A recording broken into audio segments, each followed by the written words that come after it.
Essential these 10 points essential for every one. Number 1, అహంకారము ప్రదర్శించవద్దు. మదము అనగా ధనబలము, జనబలము, శక్తిబలము, విద్యాబలము ప్రదర్శించవద్దు. ఎందుకనగా ప్రతి ఒక్కరికి ఎంతో కొంత ఈర్ష్య, అసూయ, ద్వేషములు ఉండున. కావున పైవన్నీ ఏదో ఒక రోజు బ్యాడ్ టైంలో పతనమునకు దారితీయును.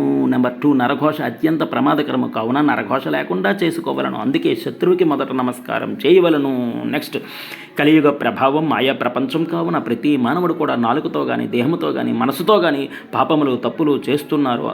అస్సలు చెయ్యరాదు. అందుకే ఈ పద్యం కరెక్ట్. ఎవరు రాశారో వారికి సెల్యూట్. పాముకి విషం తలయందు మాత్రమే కలదు, తేలికి విషం తోకయందు మాత్రమే కలదు. కానీ మనిషికి విషం నిలువెల్ల తల, తోక మరియు సమస్తం నిలువెల్ల కలదు. కావున తస్మాత్ జాగ్రత్త. నటించటం రాకపోవటం ప్రమాదకరమే. నటన అత్యవసరం. ఎందుకనగా కలియుగం మాయ ప్రపంచం. కావున నటన అత్యవసరమే. నెక్స్ట్, విచక్షణ లేకుండా అందరినీ నమ్మేయటం, అన్నీ నమ్మేయటం మహా ప్రమాదకరం. నెక్స్ట్, లోకజ్ఞానం ఎసెన్షియల్.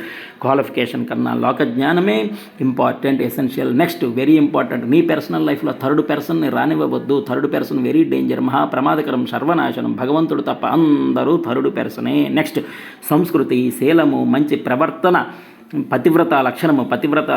భర్తయందు ప్రేమ, భర్తకు సేవ చేసుకునే స్త్రీలు ధర్మదేవతలు.